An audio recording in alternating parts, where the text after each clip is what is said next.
அருமையான 2025ஆம் ஆண்டு 8வது மாதம் 4வது நாளிலே இந்த அருமையான ஞாயிற்றுக்கிழமையிலே ஆண்டவராகிய இயேசு கிறிஸ்து உங்களையும் என்னையும் ஒருவர் சந்திக்க ஆண்டவர் செய்ததற்காக கர்த்தருக்கு ஸ்தோத்திரம் சொல்லுவோம். அல்லேலூயா, அல்லேலூயா, அல்லேலூயா. இந்த நாளிலே ஆண்டவரை மகிமைப்படுத்தி நாம் ஒரு பாடலை பாடி தொடர்ந்து ஆராதனைகளை கடந்து செல்வோம். கர்த்தருடைய பரிசுத்த நாமத்துக்கு ஸ்தோத்திரம் உண்டாவதாக. அல்லேலூயா, அல்லேலூயா, ஸ்தோத்திரம். அலங்கார வாசலாரே பிரவேசிக்க வந்து நிற்கிறோம்.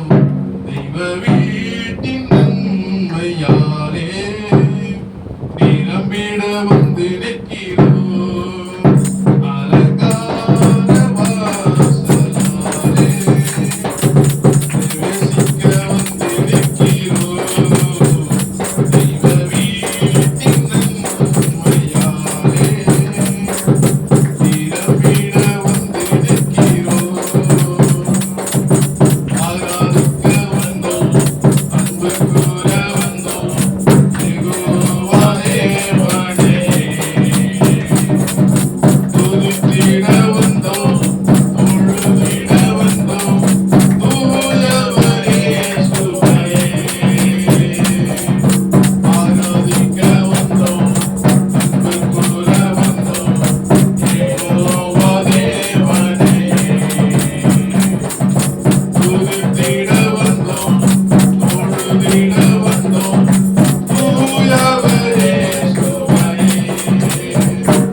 ஸ்தோத்திரம்.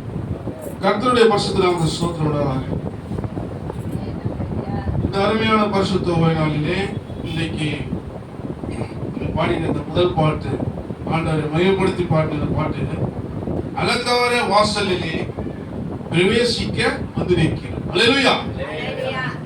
ஆண்டவருடைய அந்த வாசல், அதாவது ஆலய வாசல்ல நம்ம பிரவேசிக்க ஒரு பயபக்தியோடு கடந்து வரும் பொழுது ஆண்டவருடைய அந்த தெய்வ வீட்டின் நன்மையால் நிரம்பி வந்து நிற்கிறோம். அல்லேலூயா.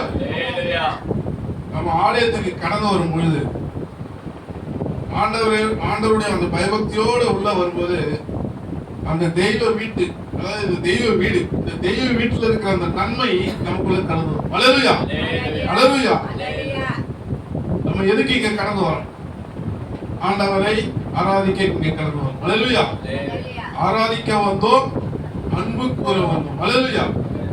யார்கிட்ட அன்பு கூற வந்தோம்? ஆண்டவரிடத்தில் அன்பு கூற வந்தோம், மனிதர்களிடத்துல அன்பு கூற வந்தோம். அல்லேலூயா. அன்பு கூற வந்தோம் யெகோவா தேவனையே, துதித்திட வந்தோம், தொழுதிட வந்தோம், தூயவர் இயேசுவே. அல்லேலூயா. அடுத்தது பாத்தீங்கன்னா, ஆலயம் செல்வதே அது மகிழ்ச்சியை தந்தது. அல்லேலூயா.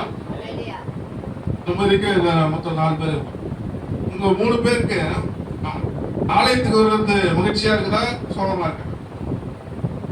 ஏதாவது கடமைக்கு இன்னைக்கு வரணும், ஐயா சொல்லிட்டாரு அப்படி வரீங்களா? எப்படி இருக்கு? ஏன்னா நம்ம வாரத்துக்கு ஒரு நாள் ஆலயத்துக்கு கடந்து வரும், ஞாயிற்றுக்கிழமை. மற்ற நாள்ல ஆண்ட ஐயா ஜபம் வைக்கிறாரு, வரீங்க, ஸ்தோத்திரம். அப்போ ஞாயிற்றுக்கிழமைன்றது ஒரு ஸ்பெஷல். அல்லேலூயா. இது பரிசுத்த ஓய்வு நாள். ஆண்டவர் என்ன பண்ணாரு? நமக்காக ஏற்படுத்தின பரிசுத்த ஓய்வு நாள். அல்லேலூயா. அவரை ஆராதிக்கிறதுக்காக நமக்காக ஏற்படுத்தின நாள். இது ஆண்டவருடைய நாள். இந்த நாளிலே நம்ம கடந்து வரும் பொழுது நமக்குள்ள எப்படி இருக்கும்? ஒரு நல்ல ஒரு சந்தோஷம். இன்னைக்கு ஆண்டவரை ஆராதிக்க போகிறோம். அல்லேலூயா. அப்படின்ற ஒரு சந்தோஷம் நமக்குள்ள கடந்து வரும். அல்லேலூயா. அதனால இந்த பக்தர் சொல்றாரு, அதாவது ஆலயத்துக்கு செல்லும் பொழுதே அது ஒரு மகிழ்ச்சி தரும். இன்னைக்கு நம்ம என்ன பண்ண போறோம்? ஆண்டவரை போய் பார்க்க போறோம், ஆராதிக்க போறோம் அப்படின்னு சொல்லி நம்ம ஆலயத்துக்குள்ள கடந்து வரும்பொழுது நம்ம உலகத்துல நம்ம சிந்தித்துக் கொண்டு இருக்கிற எல்லா விஷயத்தையும் நம்ம என்ன பண்ணுவோம்? மறந்துடுவோம். அல்லேலூயா.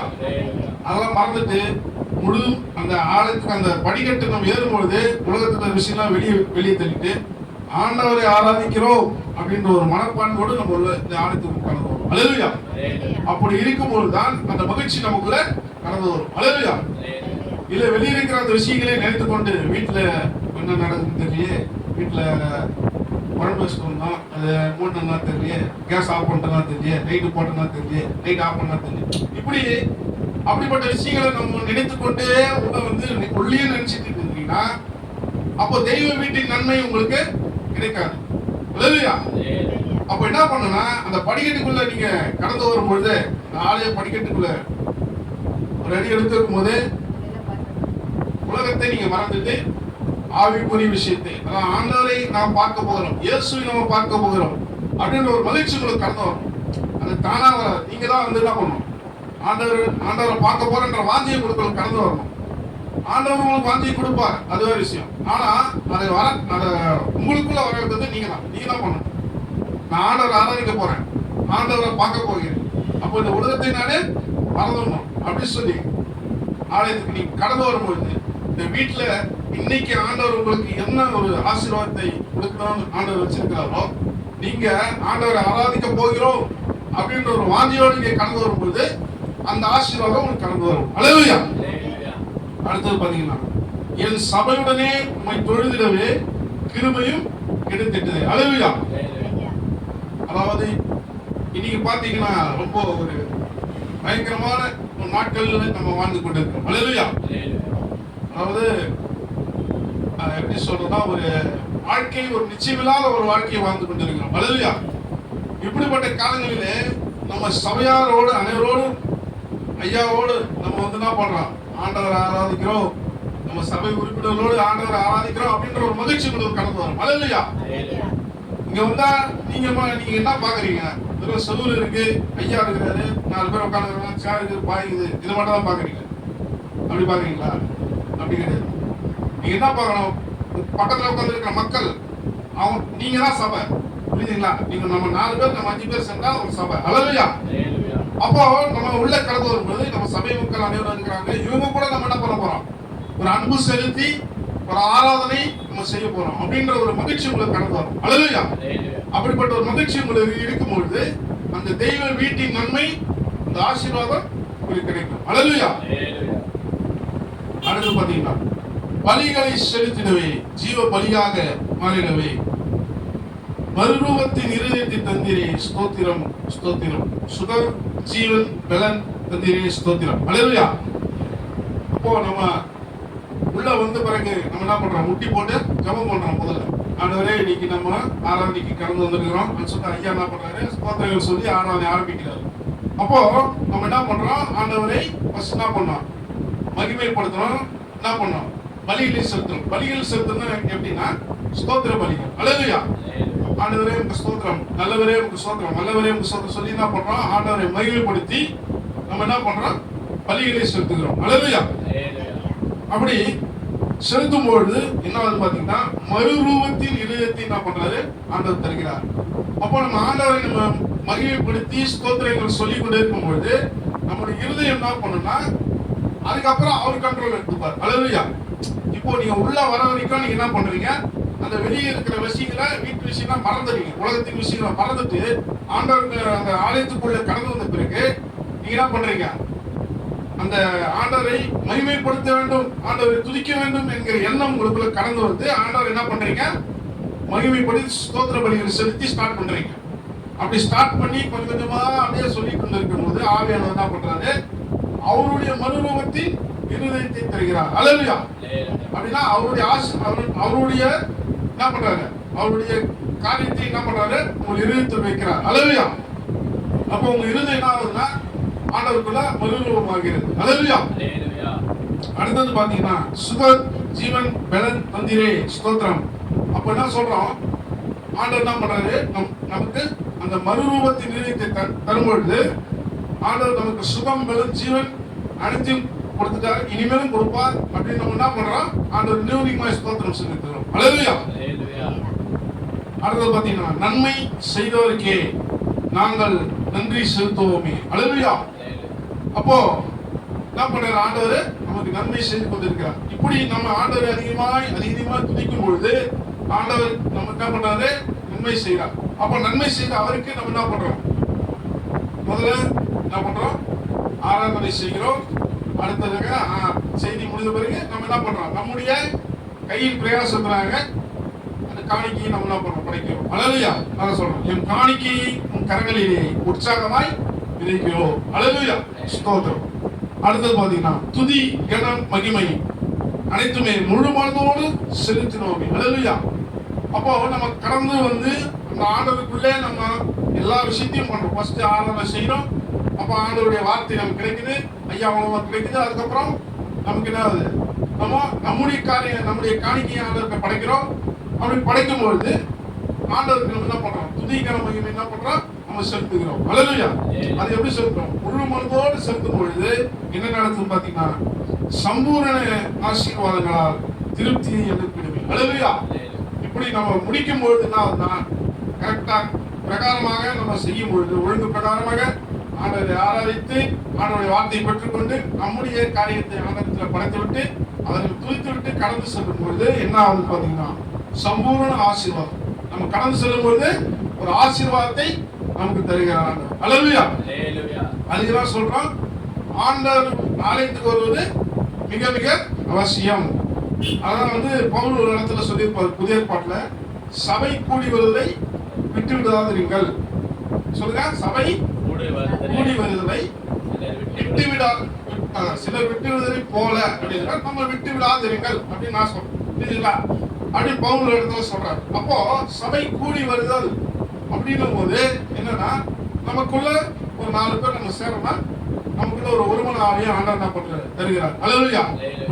இப்போ நம்ம உலகத்துக்கு வெளியே, அதாவது இந்த நம்ம அப்படி அங்க வெளியே இருக்கும்போது நம்ம எண்ணங்கள் பல விஷயங்கள் நம்ம யோசித்து கொண்டு இருப்போம்.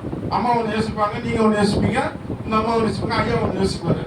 ஆனா ஆலயத்துக்குள்ள நம்ம கடந்து வரும்போது நம்ம எல்லாருக்கும் ஒரே மனதுதான். அல்லேலூயா. ஸ்தோத்திரம். அதான் ஆண்டவருடைய கிருபை. ஸ்தோத்திரம். எப்படி? ஆலயத்துக்குள்ள நம்ம கடந்து வந்த பிறகு நம்ம எல்லாருக்கும் ஒரே எண்ணம் தான் இருக்கணும். புரியுதுங்களா? அது என்ன எண்ணம்? ஆண்டவரை வழிபடுத்தி அவரிடத்துல ஆசீர்வாதத்தை பெற்றுக்கொள்ளும். இதுதான். புரியுதுங்களா? ஆனா வெளியே நம்ம கலந்து போகும்பொழுது நமக்குள்ள 1008 எண்ணங்கள் ஓடும், அது வெளியே. ஆனா சபைக்குள்ள வரும்போது நமக்குள்ள ஆண்டவர் என்ன பண்றாரு? ஆவியானவரே மறுரூபத்தின் இருதயத்தை தந்து ஒருமன ஆவியை கட்டளையிடுகிறார். அல்லேலூயா. ஒருமன ஆவினா நான் என்ன நினைக்கிறதோ அதை நீங்க நினைப்பீங்க. அதான் சபைக்குள்ள சொல்றேன். இங்க வந்து ஆண்டவர் ஆராதிக்கும் போது நீங்க என்ன நினைக்கிற அதான் அம்மா நினைப்பாங்க, ஐயா என்ன நினைக்கிற அதை நான் நினைப்பேன். அப்போ ஆவியானவர் என்ன பண்றாரு? எல்லாருக்கும் கிரியை செய்வார். அல்லேலூயா. அப்போ ஐயா ஒரு வார்த்தையை சொல்லும் போது அப்போ ஆவியானவர் ஒரு கிரியை செய்வது என்ன ஆகும்னா, ஆண்டவர் இடத்துல அந்த வார்த்தை கடந்து வரும்பொழுது உங்களுக்குள்ள கிரியை செய்யும். அல்லேலூயா. அதுதான் அந்த ஒருமன ஆவியை ஆவியானவர் என்ன பண்றாரு? நமக்குள்ள கட்டளையிடுகிறார். அல்லேலூயா. ஸ்தோத்திரம் ஸ்தோத்திரம். தொடர்ந்து வந்து இன்னைக்கு ஒரு பாடம் தான் நான் இன்னைக்கு பாடம் ஸ்தோத்திரம். தொடர்ந்து இப்போ பாத்தீங்கன்னா நம்ம ரகசிய உரையை பற்றி இன்னைக்கு ஒரு வசனத்தின் மூலமாக பார்த்து தொடர்ந்து ஆராதனைகளை கடந்து செல்வோம். ஒரு விஷயம் நான் உங்ககிட்ட பகிர்ந்துக்கணும். அதாவது பாத்தீங்கன்னா இன்னைக்கு ஆலயத்துக்கு வரா மாதிரி இல்லை. என்ன ஆச்சுன்னா நான் ஒரு வேலையா வெளியே போகலான்னு இருந்தேன். ஆனாலும் ஐயா கிட்ட நான் சொல்லலை. காலையில ஒரு 3 மணி இருக்கும், எனக்கு தூக்கமே வரல. ஆண்டவர் வந்து என் கூட இடைப்பட்டுக்கிட்டே இருக்கிறார். நான் சொன்னேன், ஆண்டவரே எனக்கு வேலை இருக்கு, நான் ஐயா கிட்ட சொல்லல அப்படின்னு நான் வந்து எனக்குள்ளே பேசிக்கிட்டு இருக்கிறேன். எனக்கு காலையில் தூக்கம் போயிடுச்சு.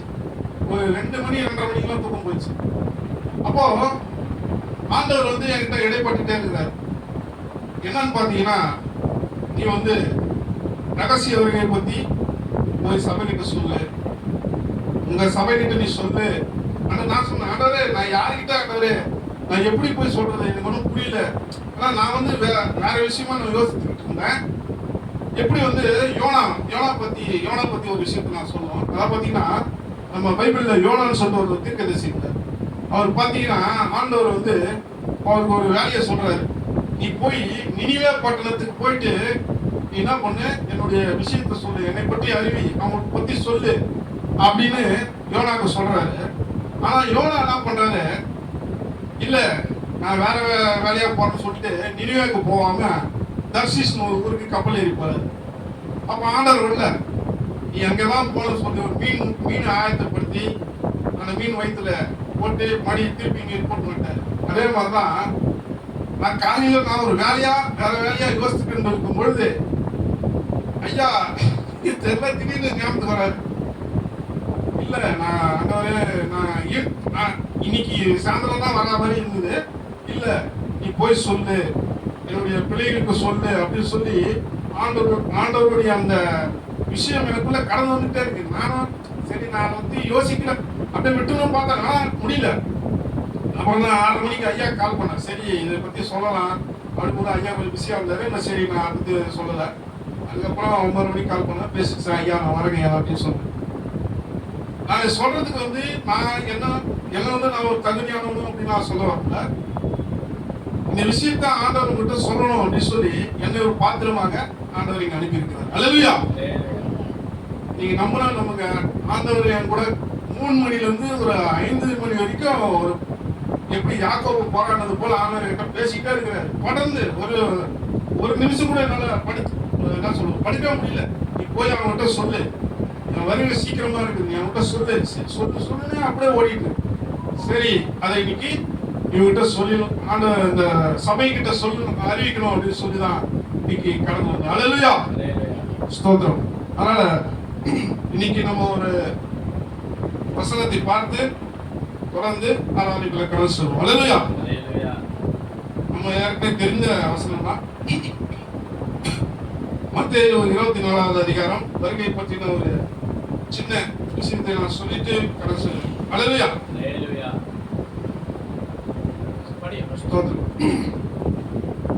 அப்போ இது எங்க நடக்குதுன்னு பாத்தீங்கன்னா,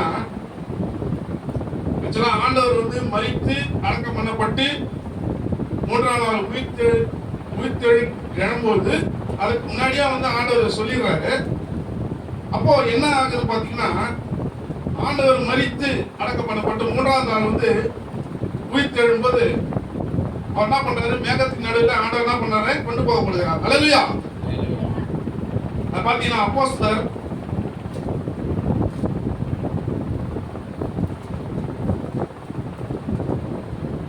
அப்போஸ்தலர் 1ஆம் அதிகாரம்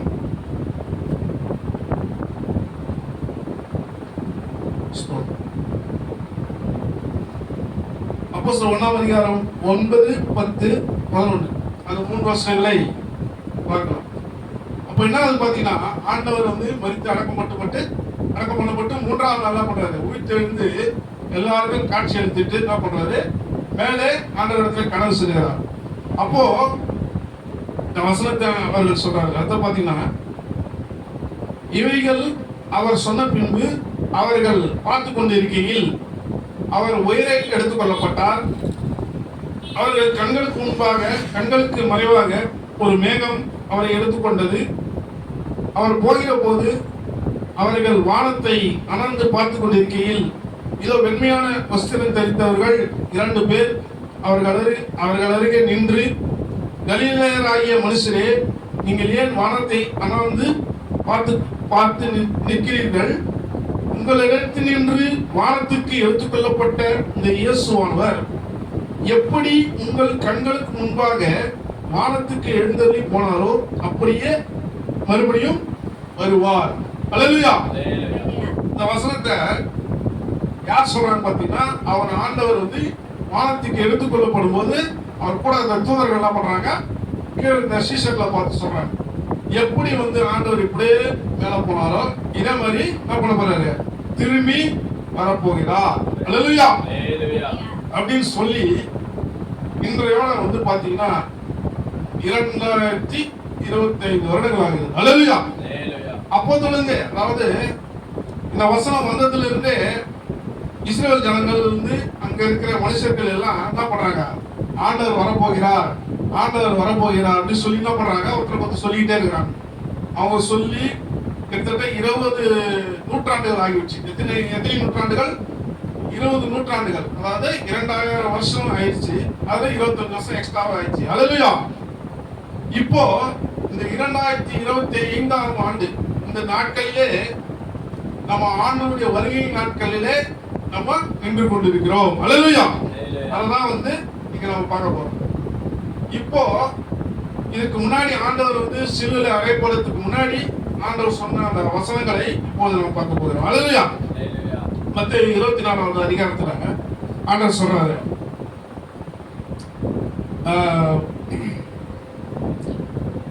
4ஆம் வசனத்துல பாத்தீங்கன்னா, இயேசு அவருக்கு பிரதித்திரமாக, ஒருவனும் உங்களை வஞ்சியாதபடி எச்சரிக்கையாருங்கள், ஏனெனில் அநேகர் வந்து, ஒருத்தர் 2 பேர் இல்ல, அநேகர் வந்து என் நாமத்தை தரித்து கொண்டு நானே கிறிஸ்து என்று சொல்லி அநேகரை வஞ்சிப்பார்கள்.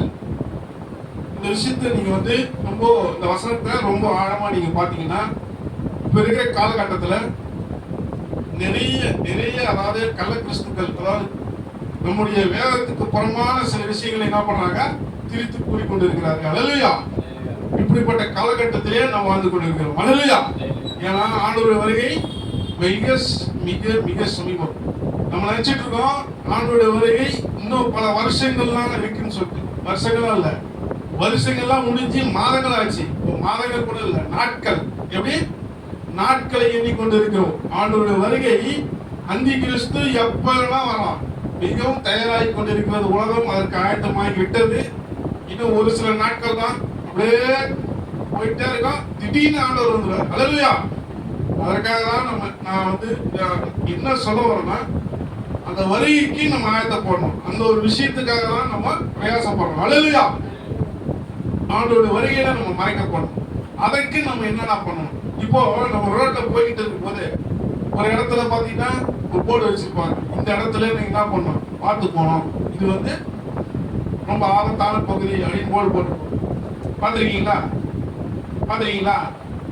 இப்படி ரோட்ல போயிட்டு இருக்கும்போது அப்படியே சைட்ல பாத்தீங்கன்னா எல்லாம் போர்டு வச்சிருப்பாங்க, நீங்க போற வழியில ஒரு தடுப்பு இருக்குது பார்த்துக்கோங்க, மேடு இருக்குது பார்த்துக்கோங்க அப்படி போடுறாங்களா? அது மாதிரி இப்ப ஆண்டவருடைய வருகை அதி சீக்கிரமா இருக்கிறது. நம்ம என்ன பண்றோம்? வாழ்க்கையில போயிட்டே இருக்கிறோம். வாழ்க்கை பாதையில போயிட்டே இருக்கும்போது நம்ம எப்படி எச்சரிக்கையா இருக்கணும் அப்படின்னு ஆண்டோடைய வசனத்தை வச்சு நம்ம என்ன பண்ண போறோம், எப்படி அந்த போர்டு சயின்ஸ்லாம் இருக்குதோ அது மாதிரி அந்த ஆண்டவர் சொன்ன இந்த தீர்க்க தரிசனத்தை வைத்து நம்ம என்ன பண்றோம், எப்படி ஜாக்கிரதையா இருக்கணும்னு சொல்லி தொடர்ந்து பார்க்கணும். அல்லேலூயா. அப்போ என்ன சொல்றாங்க, ஆண்டவர் சொல்றாரு, ஒருவனும் உங்களை வஞ்சியாதபடி எச்சரிக்கையா இருங்கள்.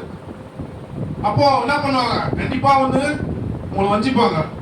நீங்க நினைப்பீங்க பரவாயில்லையே நம்ம பைபிள் பத்தி தான் பேசுறாங்க அப்படின்னு சொல்லிட்டு உங்களுக்கு தெரியும். ஆனா நீங்க அதை ஆழ்ந்து படிக்கும் போது உங்களுக்கு தெரியும் அது வந்து வேதத்துக்கு புறம்பா இருக்குன்னு. உங்களுக்கு புரியாது. அவங்க சொல்றது, அதாவது கள்ள கிறிஸ்து என்ன பண்ணுவாங்க, வீடுலாம் வருவாங்க, வந்துட்டு உங்களுக்கு சொல்லுவாங்க, நாங்கள் என்ன பண்றோம், நாங்களும் இயேசு கிறிஸ்து தான் வந்து பின்பற்றுறோம், நாங்களும் கிறிஸ்தவங்க தான் அப்படின்னு சொல்லி வருவாங்க. ஆனா அவங்களாம் யாரு, கள்ள கிறிஸ்து. நீ என்ன பண்ணணும், ஜாக்கிரதையா இருக்கணும். புரியுதா? இங்க என்ன சொல்லப்படுகிறதோ, இங்க ஆலயத்துல என்ன சொல்லப்படுகிறதோ அதெல்லாம் நீங்க வந்து கடைபிடிக்கணும். அல்லேலூயா. அப்ப நம்ம என்ன பண்ணணும், ரொம்ப ஜாக்கிரதையா இருக்கணும். அல்லேலூயா. அதான் சொல்றாரு, ஒருவனும் உங்களை வஞ்சியாதபடி எச்சரிக்கையா இருங்க. அவன் வந்து சொல்லுவான், அது அந்த நேரத்துல ஆண்டவர் வந்து அப்படியே காட்சி கொடுத்து நான் தான் கிறிஸ்து அப்படின்னு சொல்லி ஆண்டவர் வந்து உங்களை விலைக்கு விட மாட்டார். நீங்க தான் என்ன பண்ணணும், உஷாரா. அல்லேலூயா. அதான் சொல்றாரு.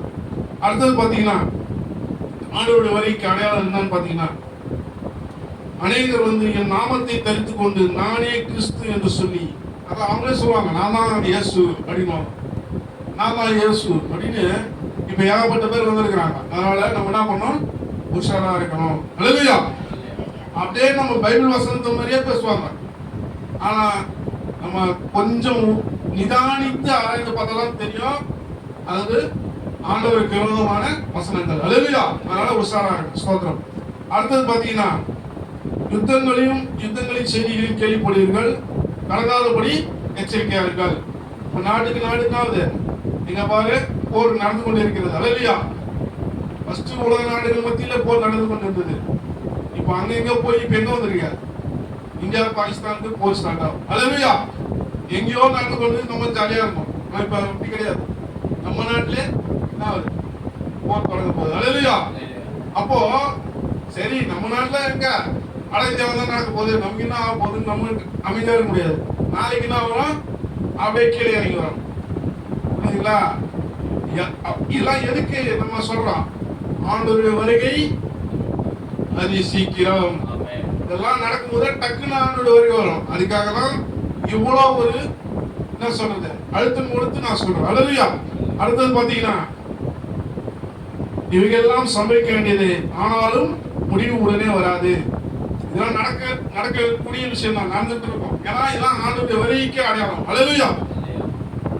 இதெல்லாம் நடக்கும்போது நாம அடுத்தது பாத்தீங்கன்னா, ஜனத்துக்கு விரோதமா ஜனம், ராஜ்யத்துக்கு விரோதமா ராஜ்யம், பஞ்சங்கள், கொள்ளை நோய்கள், பூமி எதிர்ச்சிகள், இதெல்லாம் நடந்துட்டு இருக்கு. இப்போ நடக்கலன்னு யாரும் சொல்ல முடியாது. அல்லேலூயா. ஏன்னா அனுதின நம்ம கடந்து வர நாட்களிலே இப்போது நம்ம பார்த்துட்டு இருக்கிறோம். பல நாடுகள் என்ன ஆகுது, பஞ்சம் தலைவர்த்து ஆடுது. எங்கேயுமே வந்து சாப்பாடு கிடைக்கலன்னு சொல்லி மக்கள் என்ன பண்றாங்க, மொத்தமரத்துல அடிச்சுன்னு சாகிறாங்க. புரியுதுங்களா? அப்படிப்பட்ட காலகட்டத்தில் நம்ம என்ன பண்றோம், ஆண்டவருடைய வருகைக்கு நம்ம ஆயத்தப்பட்டு வாழ்ந்து கொண்டு இருக்கிறோம். அல்லேலூயா. அடுத்தது பாத்தீங்கன்னா,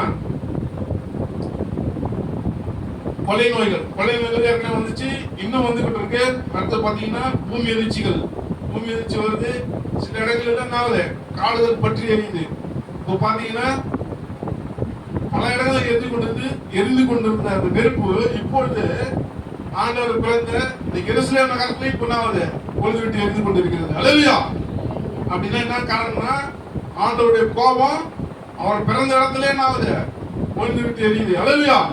ஏன்னா மக்கள் ஆகல, அங்க ஆயத்தமா இல்லாம என்ன பண்றாங்க, ஒருத்தரை குற்றம் சாட்டிங்கன்னு அந்த பாவங்கள் ஆகுது பெரிய இருக்கு. எங்க நான் சொல்றேன்னா, எருசலேம்ல, இஸ்ரேல் நாட்டுல இப்ப பாத்தீங்கன்னா ரொம்ப நாவது அந்த இடத்துல ஃபுல்லா காட்டு தீ பரவி மக்கள் என்ன பண்றாங்க, வாழ இடம் இல்லாம எல்லாம் வெளியே, நாட்டை விட்டு வெளியே வர அளவுக்கு பெரிய ஒரு காரியங்கள் நடந்து கொண்டு இருக்கிறது. அல்லேலூயா. நேற்று நடந்த விஷயம் தான் அது. இப்போ நான் வந்து பல மாதங்கள் முன்னு நடந்த விஷயத்த சொல்லல, நேற்று நடந்த விஷயத்த தான் நான் சொல்றேன். புரியுதுங்களா? அப்படி ஆண்டவருடைய கோபம் அங்கங்க பற்றி இருந்து கொண்டு இருக்கிறது. அல்லேலூயா. அந்த காட்சி பாத்தீங்கன்னா ஒரு நரகம் மாதிரி இருக்குது. எப்படி இருக்கு, நரகம் மாதிரி இருக்குது. அப்படிப்பட்ட ஒரு நெருப்பு கடந்து வந்து என்ன ஆகுது, எல்லா பக்கமும் எரிந்து கொண்டிருக்குது. இதெல்லாம் வந்து ஆண்டவருடைய வருகைக்கு அடையாளம். இன்னும் நாட்களை நம்ம எண்ணிக்கொண்டிருக்கிறோம். இன்னும் ஒரு சில நாட்கள் தான் இருக்குது. அல்லேலூயா. அடுத்தது பாத்தீங்கன்னா இவங்களெல்லாம் வேதனைகளுக்கு ஆரம்பம். இதுதான் வந்து ஸ்டார்டிங். அடுத்தது பாத்தீங்கன்னா உங்களை உபத்திரவத்துக்கு ஒப்பு கொடுத்து உங்களை கொலை செய்வார்கள். என் நாமத்தின் நிமித்தம் நீங்கள் சகல ஜனங்களாலும் பகைக்கப்படுவீர்கள். அல்லேலூயா. அப்பொழுது அநேகர் இடர்கள் அடைந்து ஒருவர் காட்டி கொடுத்து ஒருவர் பகைப்பார்கள். இந்த விஷயம்லாம் வந்து எப்போ நடக்கும்னா ஆண்டவருடைய வரி வந்த பிறகு இதெல்லாம் நடக்கும். அதனாலதான் சொல்றேன், ஆண்டவருடைய வருகை வரும்போதே நம்ம என்ன பண்ணோம், அந்த ரகசிய வருகையில மறைக்கப்படணும். மறைக்கப்பட்டதுன்னா நமக்கு தப்பிச்சோம். இல்லைன்னா இந்த விஷயங்கள் நடைபெறும். அதாவது நம்ம என்ன பண்ணுவாங்க, உபத்திரவத்துக்கு ஒப்பு கொடுப்பாங்க. நீ இயேசு வந்து மருந்து அப்படின்னு சொல்லுவாங்க. இதெல்லாம் எப்ப நடக்கும், ஆண்டோட வருகை வந்த உடனே. இயேசு ஒரு நிமிஷத்துல ரகசிய வருகை வந்த உடனே இங்க இருக்கிறவங்க என்ன பண்ணுவாங்க, யாராவது இருக்கிறவங்க நம்ம கூட்டமா என்ன பண்ணுவாங்க, உபத்திரம் கொடுத்துவாங்க. அல்லேலூயா. அதனால நம்ம என்ன பண்ணோம், ஆண்டவருடைய வருகை வரும்போதே மறைக்கப்படணும். அப்படி நீங்க ஆயத்தப்படணும். அல்லேலூயா. அடுத்தது அநேக கள்ள கிறிஸ்துகளும் கள்ள தீர்க்கதரிசிகள் எழும்பி அநேகரை வஞ்சிப்பார்கள்.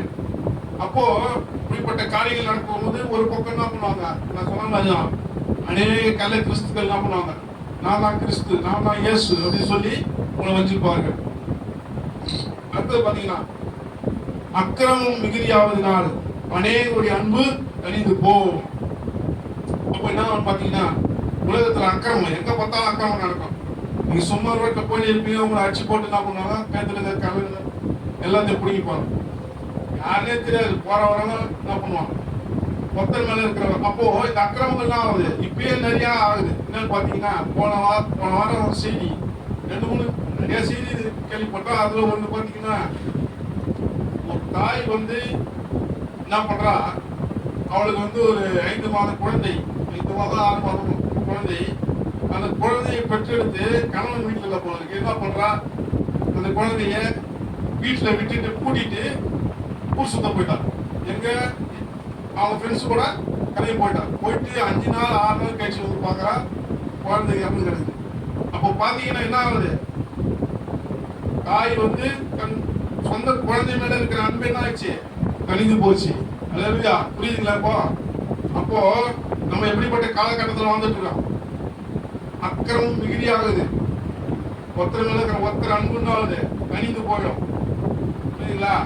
நம்ம தேவ பிள்ளைகளை நம்ம மட்டும்தான் ஆகும். ஒருத்தர் மேல ஒருத்தர் அன்பு சொல்றோம், வெளியே நம்ம அந்த அன்பை எதிர்பார்க்க முடியாது.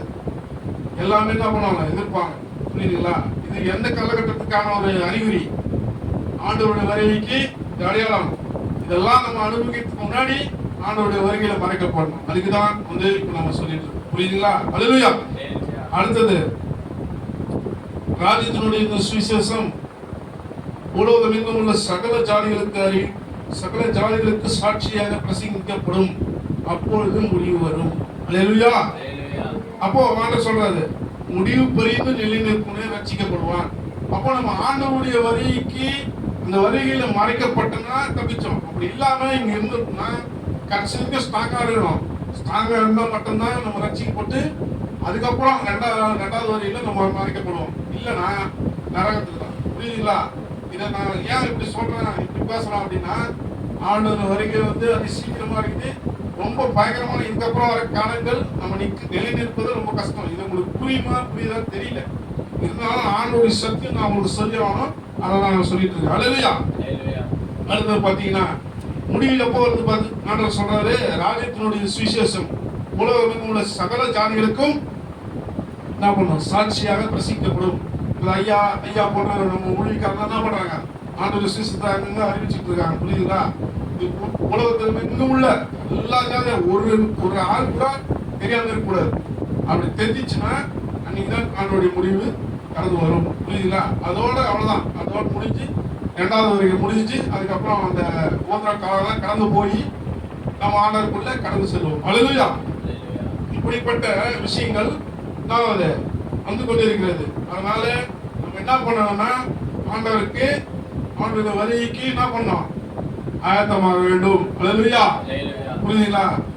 அப்போ நம்ம தினமும் என்ன பண்ணணும், காலையில நம்ம எழுந்த உடனே, அதுதான் நான் போன வாட்டி வரும்போது சொன்னேன், உங்களுக்கு புரிஞ்சுதான் தெரியல, இரவுல ஜெபிக்கும் பொழுதும் படுக்கும் பொழுதும் ஆண்டவரே நான் என்ன சொன்னேன்னா, இன்னைக்கு உங்களுடைய வருகை இருக்குமானா ஆண்டவரே எங்களை மறைச்சு கொள்ளும் அப்படின்னு சொல்லி ஜெபம் பண்ணிட்டு படுங்க அப்படின்னு நான் உங்ககிட்ட சொன்னேன். எத்தனை பேருக்கு தெரியும்?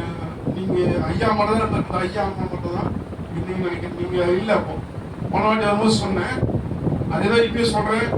தினமும் நீங்க ஜெபம் பண்ணும்போது, காலையில ஜெபம் பண்ணும்போதும் இரவுல ஜெபம் பண்ணும்போதும் நீங்க என்ன பண்ணணும், ஆண்டவரே ஒரு வேலை இன்னைக்கு உங்களுடைய வருகை இருக்குன்னா, உங்களுடைய ரகசிய வருகை இருக்குதுன்னா, ஆண்டவரே என்ன பண்ணுங்க, மறைத்து கொள்ளுங்க அப்படின்னு சொல்லி நீங்க என்ன பண்ணணும்,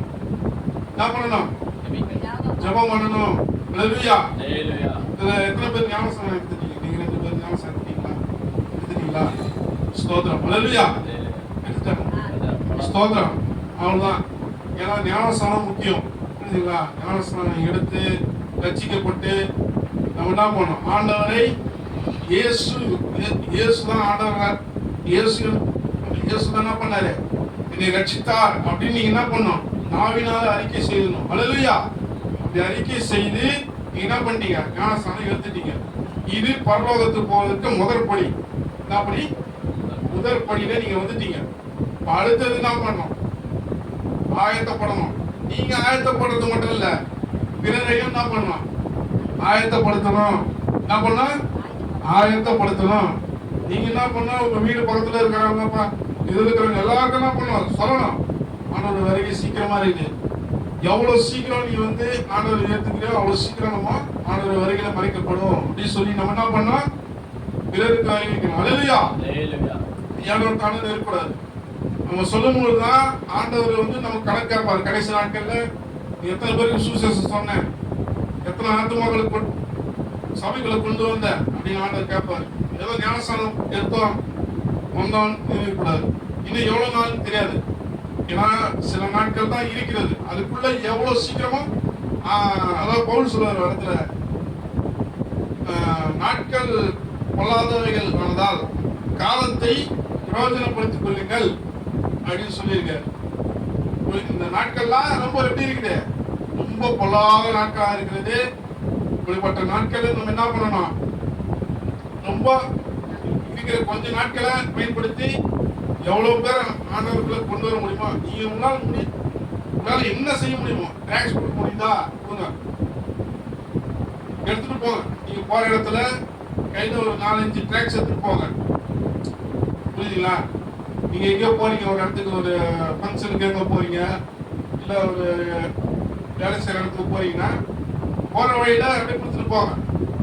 ஒரு 5 பேர் கொடுத்துட்டா கூட போதும். 5 பேருக்கு டெய்லியும் ஒரு 5 பேர், ஒரு 10 பேர் அப்படி கொடுங்க, ட்ராக்ஸ் கொடுங்க, கொடுத்துட்டே போங்க. நீங்க சொல்லணும்னு அவசியம் இல்லை, அப்படியே கொடுத்துட்டு போங்க. ஒருவேளை அவங்க நின்று கேட்டாங்கன்னா அப்ப சொல்லுங்க, ஆர்டர் பத்தி சொல்லுங்க. என்னன்னு சொல்லுவீங்க ஆர்டர் பத்தி?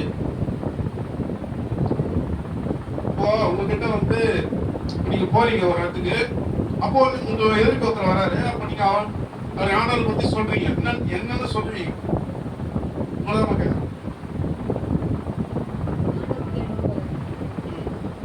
புரியல? ஆண்டவர் ஏத்துக்குப்பா, கரெக்ட், அதுதான் அப்படி சொல்லணும். புரியுதுங்களா? நீங்க என்ன சொல்லுங்க, ஆண்டவர் நேசிங்க, ஆண்டவர் வருகை சீக்கிரமா இருக்குது, சீக்கிரமா நம்ம ஆண்டவருக்குள்ள நாங்க மறைக்கப்படணும், சீக்கிரமா நம்ம நீங்க ஆண்டவர் ஏத்துங்க, ஆண்டவர் நல்லது செய்வோம் அப்படின்னு சொல்லி என்ன பண்ணா அவங்கள ஆயத்தப்படுத்தணும். ஹல்லேலூயா. ஸ்தோத்திரம்.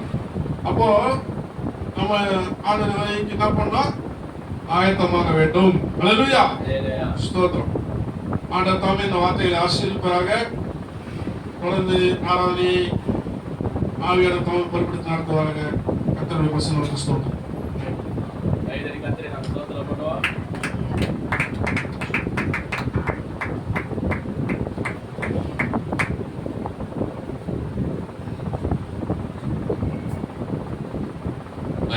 நம்ம எல்லோரும் கரங்களை தட்டி ஆண்டவரை நாம் ஸ்தோத்திரம் பண்ணுவோம். நன்றி செலுத்துவோம். ஸ்தோத்திரம், ஸ்தோத்திரம், ஸ்தோத்திரம், ஸ்தோத்திரம், ஸ்தோத்திரம்.